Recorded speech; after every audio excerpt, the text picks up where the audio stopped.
Bonjour à tous et bienvenue. Je suis trop content de vous retrouver encore ce soir pour un live assez exceptionnel parce que ce soir on va vraiment recevoir quelqu'un que j'aime énormément et il est évêque. Comme je vous le disais dans mes petits commentaires, c'est le premier évêque que j'ai tutoyé parce que je l'ai connu bien avant qu'il soit évêque. On se connaît depuis plus de 15 ans. Aujourd'hui il est évêque à Fort-de-France. Il va nous expliquer un petit peu voilà tout ce qu'il est en train de vivre là-bas. C'est un missionnaire, c'est un pasteur, c'est quelqu'un qui a le feu. Moi, je l'invitais souvent quand j'étais responsable de jeunes en pastoral des jeunes, et c'est vrai qu'il savait mettre, voilà, il savait avoir les paroles qui venaient toucher les cœurs. Voilà, il est confiné chez lui dans son évêché. Allô, allô. Salut, comment vas-tu? Salut Grégory, tu vas bien? Mais oui, ça va super bien. Trop content de te voir. Voilà, ça fait super longtemps qu'on s'est pas vu parce que tu es parti maintenant il y a 5 ans sur l'île au soleil. Comment on vit le confinement au soleil? Bien confiné. Très bêtement, mais confiné. Alors, David, toi, tu es religieux depuis 25 ans, tu étais dominicain. C'est quoi la spécificité des dominicains? Parce que toi, tu es un prédicateur de feu, tu as souvent prêché. Et pourquoi tu as voulu rentrer chez les dominicains? C'est quoi votre spécificité? Alors, je ne sais pas si c'est une spécificité, parce qu'on retrouve un peu partout, avec des accents, la spécificité. L'ordre a été fondé pour prêcher, c'est-à-dire pour annoncer la parole de Dieu. Alors on est réputé être des intellectuels. C'est pour ça que je mets des lunettes. C'est la seule partie intellectuelle de ma vie. On est réputé, voilà. L'idée surtout, c'est de prêcher à tout le monde, à des enfants, aux vieillards, de donner des cours de théologie, bien entendu. On a une vie très centrée sur la vérité. Donc on vit toujours dans des bibliothèques, on se pose plein de questions en frères, et c'est d'abord la vie commune, c'est le plus important. C'est ce qui prêche en fait. C'est ce qu'annonce l'Évangile, c'est le fait de vivre ensemble, de vivre tous ensemble, voilà. C'est ce qui est le plus important. Alors on le fait ailleurs, sauf que nous on le fait d'une façon un peu qui est la nôtre, depuis 800 ans d'abord, et dans ce qu'on appelle une démocratie intégrale. Tout ce qui concerne tout le monde est décidé par tout le monde. Alors il y a bien un supérieur, hein, j'ai été supérieur assez souvent, mais en même temps c'est la communauté qui décide de tout. Voilà.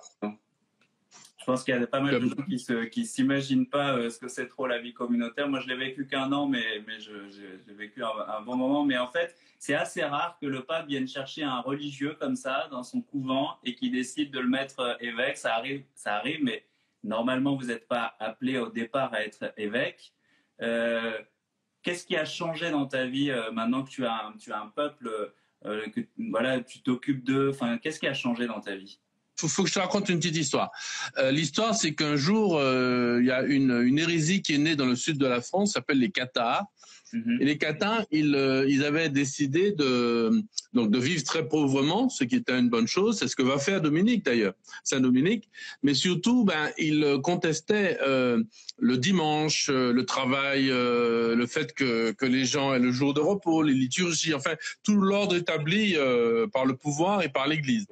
Et Dominique a décidé d'aller prêcher comme ça par rapport au Qatar. Et il a donc, mais pourquoi il a décidé d'aller prêcher? Parce que c'est les évêques qui devaient y aller, mais à l'époque, au Moyen-Âge, où les pères abbés de monastères, ils pouvaient pas y aller. Ils y allaient, mais ça marchait pas. Ils étaient riches. C'était le pouvoir public aussi, un évêque, un père abbé de monastère. Et donc, à ce moment-là, Dominique a décidé de fonder un groupe de prédicateurs mendiants. Donc les dominicains comme les franciscains, c'est la même époque, sont des mendiants. On vit de ce qu'on nous donne. Mais notre prédication, par contre, notre travail, c'est une partie du travail des évêques. Ouais. C'est de prêcher. Alors du coup, quand je suis devenu évêque moi-même, eh bien, ça n'a rien changé, si tu veux, pour moi, comme prédicateur. C'est la même prédication parce que c'était le travail que je faisais, le travail, c'est pas un travail, mais enfin bon, le ministère que je faisais déjà avant. Voilà. Donc c'était, voilà, c'est la même chose. Du coup, je parle beaucoup, je parle trop. Alors, dis-moi, est-ce que tu pourrais nous parler de ton église justement à la Martinique? Comment ça se passe là-bas et sont qui les Martiniquais, les chrétiens de Martinique? Il faudrait que je vous parle d'abord de la Martinique. Alors, évidemment, la Martinique sont les plages, les cocotiers, l'île aux fleurs, Oui, etc. C'est ton île d'origine d'ailleurs. C'est mon île d'origine. Oui, ouais. Alors même si je suis né à Nanterre quand même, c'est moins exotique. Mais je suis resté que 2 mois ou 3 mois à Nanterre, pas plus. Je suis rentré en Martinique, j'avais 3 mois et demi. Voilà. D'accord. Donc j'ai toujours vécu là-bas, mais ma famille est là, mon papa et ma maman. Donc c'est un peuple joyeux, c'est un peuple en crise quand même parce qu'on a perdu beaucoup d'habitants. Il y a de l'émigration, depuis une dizaine d'années, les gens s'en vont. Une question souvent sociale, de travail, d'emploi, tout ça. Ouais. Et le pays a beaucoup vieilli parce que les jeunes s'en vont. Et donc on est un pays, quand je suis parti à 25 ans, c'est un pays qui était très jeune, beaucoup de jeunesse. Et là, c'est un pays qui perd non seulement les jeunes, mais les générations en âge d'avoir des enfants. Donc ça, c'est un peu lourd. Ouais. Sinon, l'église elle-même, c'est une église qui est très présente.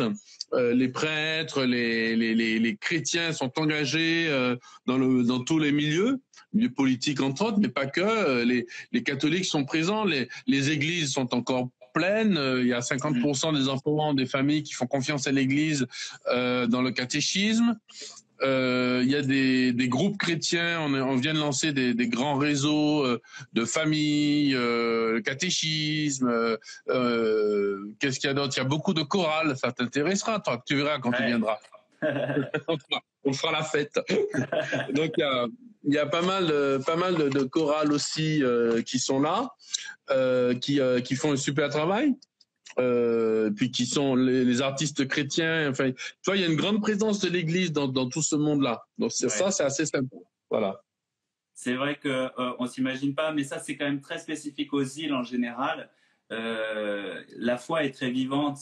Moi, je me rappelle, j'étais à la Réunion juste avant le confinement et j'entendais à la radio, une radio publique, l'animateur qui dit il faut prier Jésus pour cette difficulté. Enfin, on n'imaginerait pas ça en métropole.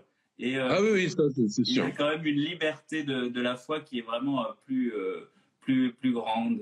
Voilà. Qu'est-ce que tu crois que l'Église de Martinique a nous apporté, à nous, les métropolitains? Beaucoup de simplicité. On est assez décomplexé en fait.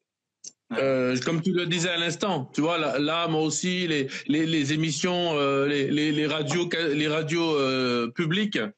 Ont demandé tout de suite des émissions religieuses. Ils sont demandeurs pendant le confinement, mais même avant. Pendant 3 ans, j'ai fait une émission pendant 1 heure sur la première radio de l'île. D'ailleurs, la radio catholique, c'est la 3e radio de l'île, donc on n'a pas trop de problèmes de communication non plus. Les gens aiment beaucoup la louange, la simplicité, et puis le fait d'affirmer sa foi sans une sorte de revendication politique. Tu vois, en France, c'est vrai que c'est difficile d'affirmer sa foi en France. Ouais. C'est très difficile parce que y a des luttes politiques derrière. Si tu es catholique, on pense que tu es plutôt, tu as telles idées, tu as tel machin. Enfin bref, tu es catégorisé. Ici, non. C'est un peu tout le monde qui est catholique ou chrétien. D'ailleurs, quand les gens sont pas catholiques, ils sont évangélistes ou adventistes, etc. Il y a peu d'athéisme.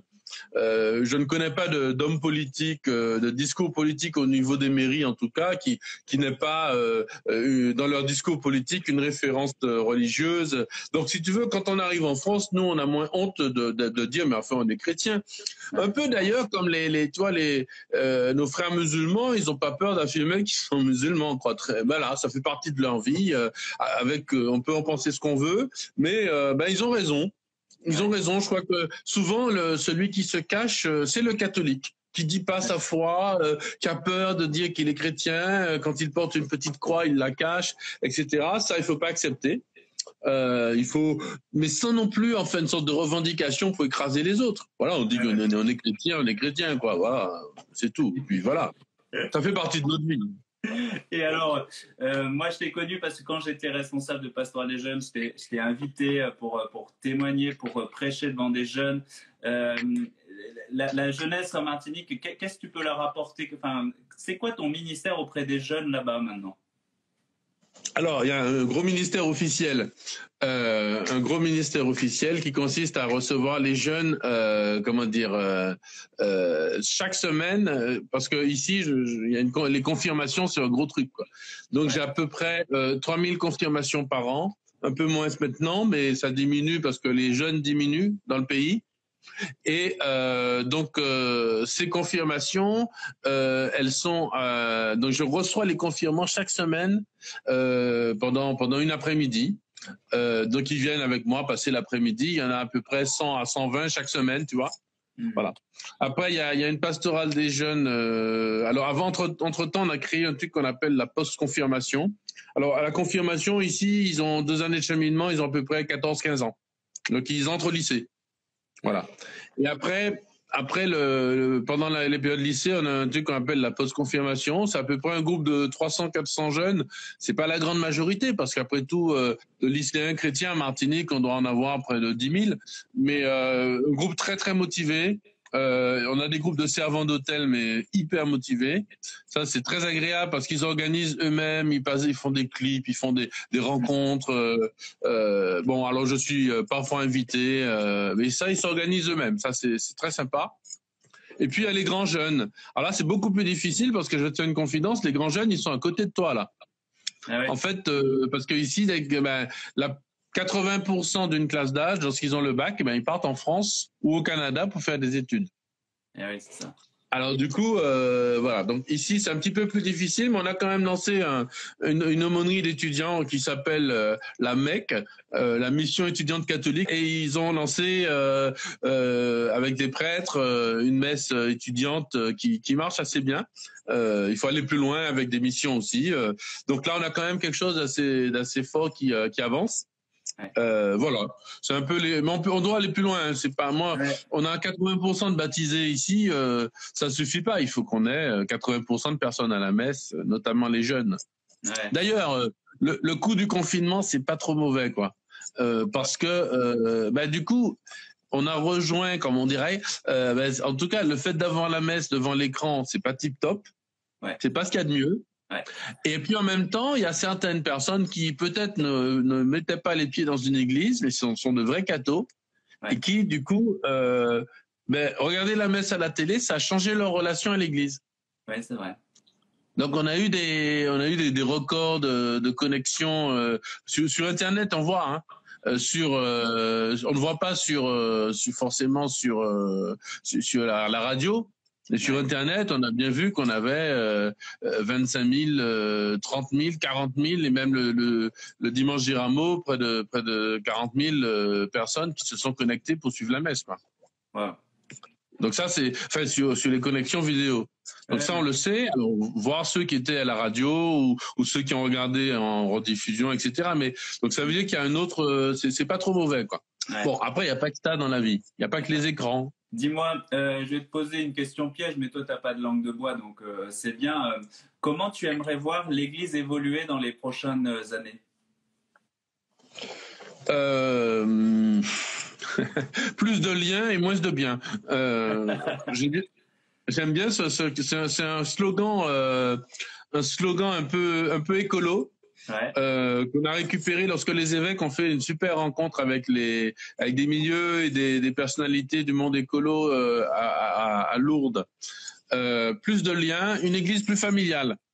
Vraiment des groupes très familiaux, très cool et en même temps des fous qui aiment Jésus, qui le disent, qui ne jugent pas les autres. Moi, j'aime beaucoup ce que dit le pape François. Là, je suis en train de draguer, comme ça je serai cardinal un jour. C'est bien.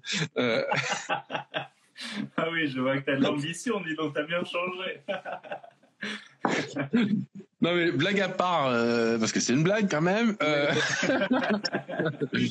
Moi, ma grande ambition, c'est la messe à la Sainte-Baume, quoi. Voilà, c'est retourner à la Sainte-Baume. Je veux retourner. Bon, on m'a demandé ce que je pense de la messe tridentine. On va retenir la question, mais ça passe vite. Donc blague à part, donc le pape François, il a vraiment mis dans sa première encyclique, enfin exhortation apostolique, la joie de l'Évangile. Il a vraiment tout dit. Et si on relit, en fait, c'est clair, le visage d'église, une église en sortie, une église qui n'est pas un hôpital 4 étoiles pour des saints, mais un hôpital de campagne, non pas un hôtel 4 étoiles pour des stars, mais un hôpital de campagne pour des pêcheurs. Ouais. Je crois que c'est pas mal non plus. Tu vois, le truc qui a eu les crises qui nous tombent dessus, alors que c'est injuste. La crise des pédophiles. D'abord, 90% des cas, c'est il y a plus de 20 ans ou 30 ans, mais ça nous tombe dessus aujourd'hui. Ouais. Ensuite, c'est loin d'être la majorité, malheureusement, des cas dans le monde. La plupart des cas sont dans les familles, etc. Mais n'empêche que Dieu a quelque chose à nous dire, peut-être sur une certaine humilité de l'Église. Dans sa façon d'annoncer l'évangile. Mais quand je dis humilité, ça ne veut pas dire que on va ménager la chèvre et le chou. On fait pas de compromis avec l'évangile. L'évangile, ce qu'il dit, c'est carré, c'est droit, y a pas. Mais en même temps, la façon de le dire, si c'est prétentieux, si c'est hautain, ben non. Voilà, il y a une certaine simplicité et puis surtout pas de jugement. Je sais pas si on l'a fait. Je dis pas qu'on l'a fait, mais je crois que le bon Dieu il nous attend là, quoi. Ouais. Ça répond à ta question? Ouais, super. Ouais. Et, du coup, la messe tridentine, là, il y a quelqu'un qui posait la question. Alors, moi, j'ai un côté Coluche sur cette question-là. Je sais pas si tu te souviens, Coluche, à un moment, il dit, mais qu'est-ce qu'on en a? Alors, je reste poli, hein, moi, je suis pas Coluche quand même. Il dit, mais qu'est-ce qu'on en a à faire que la messe soit en latin ou en français? Moi, la messe tridentine, j'aime beaucoup. J'aime bien. Il y a vraiment de très belles choses. Je trouve que ceux qui la font, comment dirais-je, de façon détendue, sans que ce soit un étendard. On prend pas la messe pour en faire une sorte de revendication politique, ni dans l'Église ni à l'extérieur. Mais on peut la célébrer de façon, normale. Enfin, voilà, on dit la messe. Comme m'avait dit un vieil évêque qui m'a ordonné diacre. Voilà, c'est l'affaire. Bon, c'est un style, et c'est un très beau style. C'est aussi agréable pour certaines personnes parce que je me suis rendu compte, un tradi m'a dit, moi j'aime bien parce qu'au moins à la messe tridentine, tout est en latin, je comprends rien. Le seul moment où j'ai besoin de comprendre quelque chose, c'est le sermon, ça dure 10 minutes. Et puis moi, ça me suffit pendant la semaine. J'ai pas à tout écouter, à tout chanter. Je m'assois et puis j'écoute le sermon, point, quoi. Le reste, bon. Ouais. Donc, c'est une façon de voir les choses qui mérite réflexion.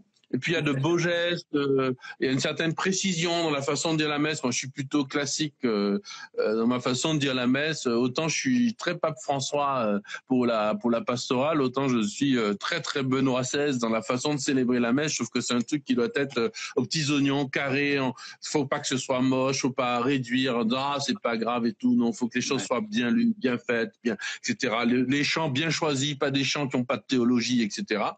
Bon, en Martinique, je suis plutôt satisfait. Vraiment, c'est ouais, il y a de bons cérémoniaires, il y a de bonnes chorales. Les gens aiment célébrer, ils aiment beaucoup ça. Donc, c'est assez satisfaisant. Voilà. Donc, moi, je suis pas contre a priori, et je suis plutôt pour. Dès qu'on est dans l'église, main dans la main, pour annoncer l'évangile, parce que le monde a besoin de l'évangile, hein, d'abord.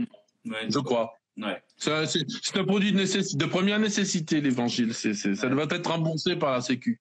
Exactement. Et puis moi je voudrais rajouter juste une chose, c'est que plus personnellement, je trouve aussi que c'est une question de temps, une question d'âge, une question de période dans notre vie aussi. Moi, j'ai eu besoin de chanter en grégorien quand j'étais plus jeune, et aujourd'hui, je fais de la musique, de la louange. Et je pense qu'à des périodes de notre vie, on se nourrit pas des mêmes choses. Donc, ouais. Dis-moi, comment tu vois ce confinement, toi, tout ce qu'on est en train de vivre. Alors peut-être on est peut-être plus touché. Vous n'êtes pas trop touché, voilà, Martinique, par ce virus. Si. Pardonne-moi, niveau virus, non, mais enfin niveau confinement, grave. Ben oui, c'est ça. Qu'est-ce que toi tu vois? Qu'est-ce que le Seigneur peut nous dire à travers tout ça? Plein de choses. Plein de choses. Déjà la question. Tu vois, déjà le fait que tu poses la question, c'est très chrétien. La chance que tu as, que nous avons, de nous dire tiens, il y a peut-être. En fait, nous sommes dans un tunnel et il y a un bout de tunnel et ce sera une bonne chose. Ouais. Ça, c'est déjà l'espérance chrétienne. Là, on est, tu vois, on a un virus. Hein. Ouais. Ce virus, c'est l'espérance. On est en plein dans la gadoue.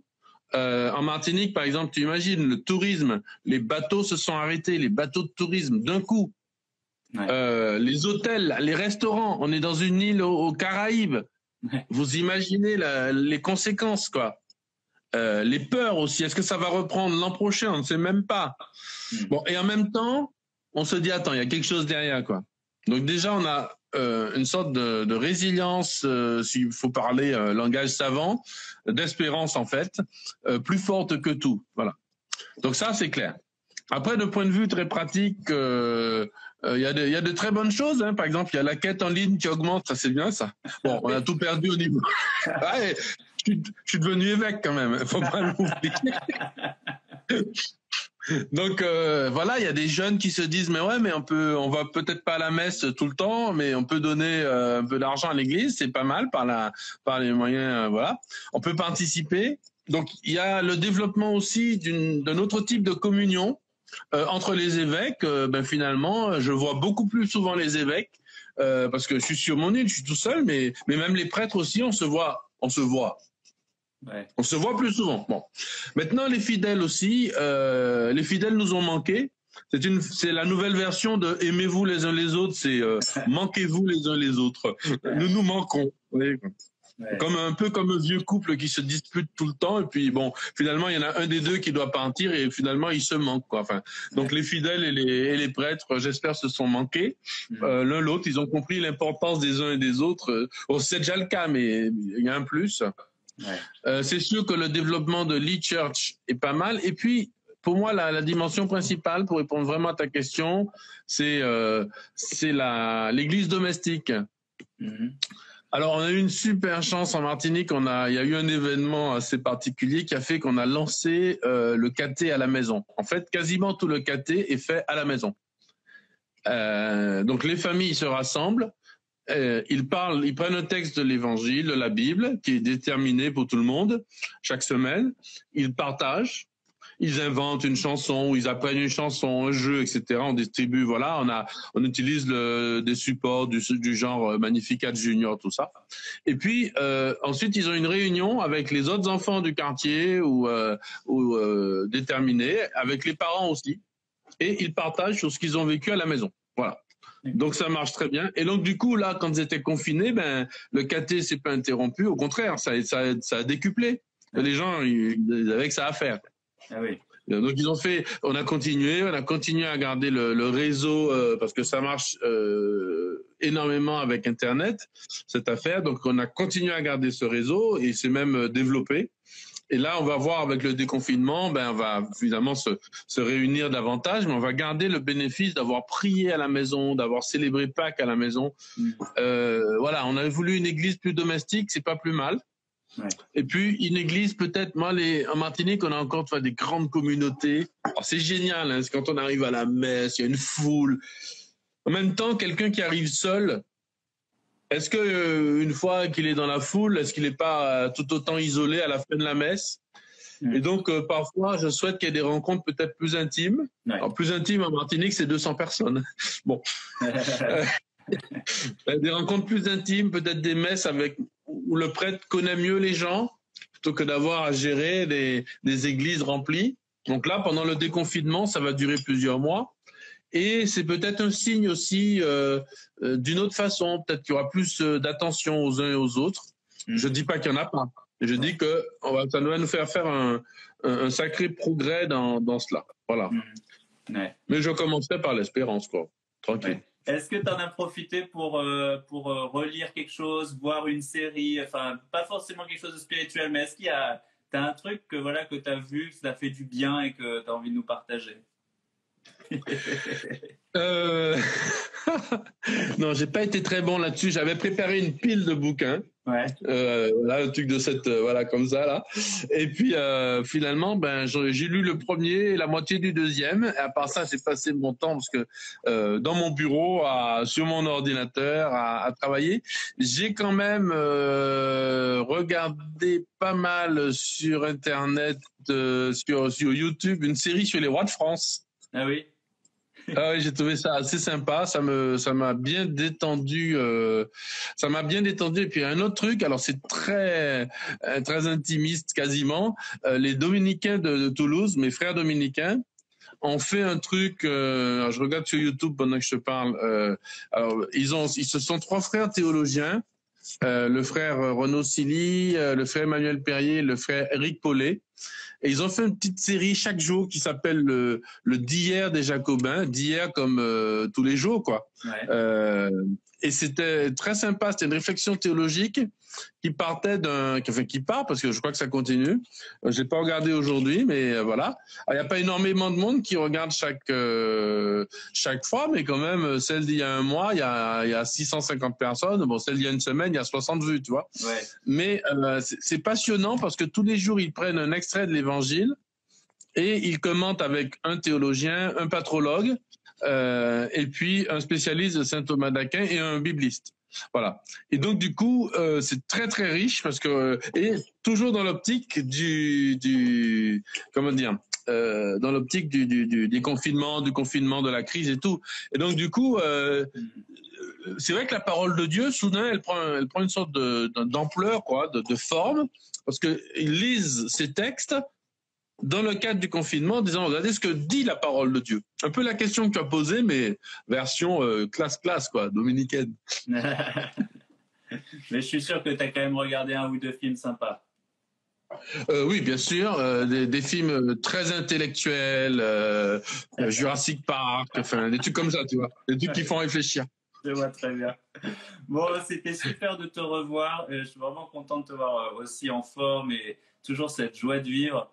Merci d'être le missionnaire que tu es parce que tu portes la parole vraiment avec une force. Moi, je me rappelle encore des moments où tu m'as parlé quand j'étais beaucoup plus jeune et qui m'ont vraiment marqué et qui m'ont accompagné dans mon cheminement. Donc, merci pour ça. Et ben voilà, continue bien. Moi, j'ai hâte d'arriver chez toi et découvrir ton diocèse. Je suis jamais allé à la Martinique, donc il faut vraiment que ça change. Salut David, un grand merci, à très bientôt. Grégory, à bientôt, merci à toi et bravo pour ce que tu fais aussi. Et puis, tu sais qu'en Martinique, tu y es déjà en fait, puisqu'on t'entend beaucoup sur notre radio catholique. Ah. Voilà, donc tu y es déjà, on passe en boucle du Grégory Turpin. Voilà, dès qu'on a un coup de spleen, tu nous redonnes plein de joie. C'est ce que tu fais. Merci beaucoup. Salut David, ciao ciao.